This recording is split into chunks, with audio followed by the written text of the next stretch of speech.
Hey guys, Copper Cutlass here. It's been kind of a bit of a dead week. Usually I come out here during the week, do a couple things, and then usually I think on Sundays it's become kind of tradition to make these videos, fill you guys in on what we got going on. So this is the 350 that I'm building for Eric. As I mentioned in the other videos, I had a spun rod bearing, and the piston did hit the cylinder head, but did not damage it. It was just barely hitting it to the point where it was knocking off the carbon off the cooling pads there, or the cylinder head. And so this is pretty much done. I got to clean up the intake. I got to spray it down with oven cleaner. Somebody clear coated it, and camera wife, come here. This is what happens when you clear coat an intake. It gets really tarnished, and this is your raw aluminum. I did take a wire wheel to it thinking that it was bare aluminum, and then I quickly found out that somebody had clear coated it. So you can see the real bad tarnishing. This is why you don't clear coat something that gets hot. This isn't greasy, this is just burnt. So it's better to keep your aluminum intakes bare or ceramic coated. And so yeah, this is pretty much done. Just gonna clean the intake, bolt it all together, and then he'll pick it up, put it in his car, and I'm going to help him break it in. Anything else he needs with it.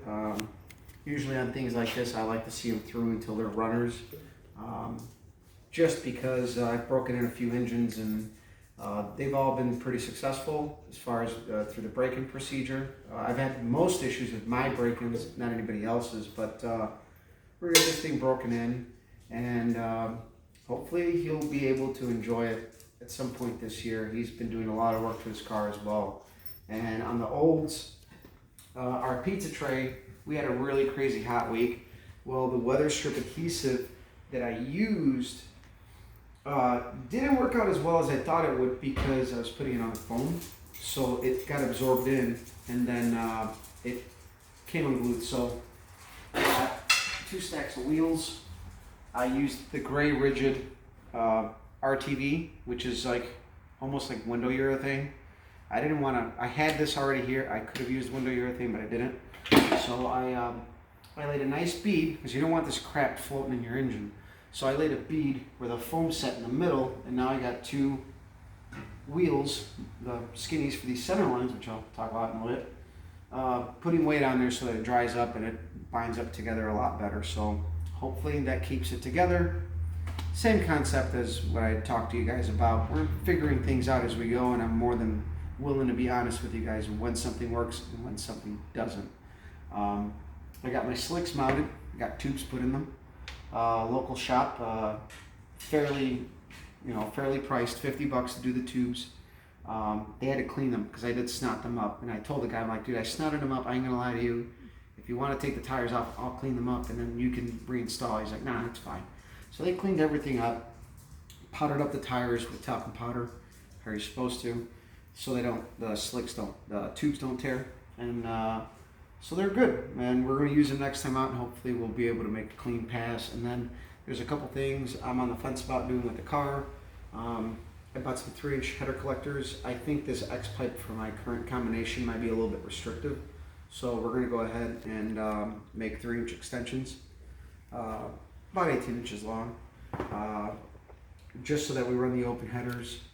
We're not going to run the X-pipe. I think for the setup, the X-pipe might be a little restrictive, whereas with my old setup, it didn't flow as well. The little bit of extra scavenging on that far back was helpful for that setup, but this setup is day and night compared to what I had. So we're going to try that out next time out. Our main goal is to get the car to hook. I do plan on changing my shocks yet again. First we're gonna put the slicks on, see what happens. And then I still kept my old 3-way adjustable competition engineering shocks, which are still good. I had bought the AFCOs because, they're supposed to be great. And shit's falling everywhere. Sorry guys. But, so I still got these. And I'm gonna take these with me to the track. And the next time we go out, we're going to do a full day of test and tune. Something that I've never really done before, but I plan on making a lot of changes. With this combination, I think it's warranted to do that. So we got these 3-way adjustables, which go from on here they are firm, regular, and extra firm. So we're gonna go with extra firm, which is your 60-40. We had them at 90-10, and these you compress them, you twist them, and you're all set. Right now the 80-20 still seem to be really loose for my front end, and the last resort would be to put the sway bar in. The sway bar is going to limit a little bit of travel, but I got more than enough travel in the front to where I don't think it's going to hurt it. So we're going to put the sway bar back in if need be to slow it down, because the front end is coming up real fast, at least with the radials. And I ultimately do want to be running on a radial with this car, but we have not made a clean pass. Obviously, the first time we went out, we had carburetor issues. Second time we went out, we had nothing but traction issues. Once we were actually putting power to the ground all at once. So I think we got our work cut out for us. We haven't made a clean pass yet the last 2 times out, and I've been busy. So hopefully in the next 2 or 3 weeks we'll be able to hit the track. Again, I've been busy, so I'm shooting for that, and probably do a Saturday and spend all day tuning.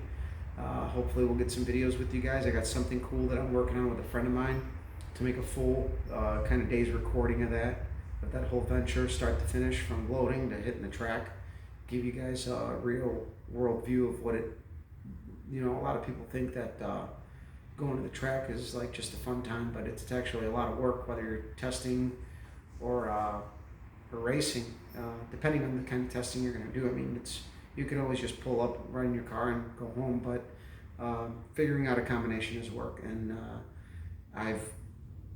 in the past, I've always been able to bring the car back, make changes, hit the track, and things have been going good. But this is something we're going to have to do a little bit more actively, and do a lot more tuning at the track, because this setup is a little bit more, I guess what you would call kind of like a race setup. I mean, I still drive it on the street, but it's on the ragged edge. So guys, stay tuned for that. I wish I could have had a little bit cooler content to show you, but again, the 350 is done. Don't let looks deceive you. It might look a little crusty, but it's a fairly good engine. As I've said in other videos, we checked all the tolerances, everything was within spec, so hopefully break it in, and we'll make a video on that once that time comes. But for now, it's all hands on deck. Gonna get back on this in the next week and get it ready, and hopefully get this car to hook and do a 12-0. That's what I'm shooting for, and then eventually it'll work 1190s once it gets colder. It's hot right now. So guys, thank you for subscribing. Follow us on Instagram, follow us on YouTube and Facebook. On Instagram, Copper Cutlass, YouTube, Copper Cutlass, and on Facebook, Copper's Garage.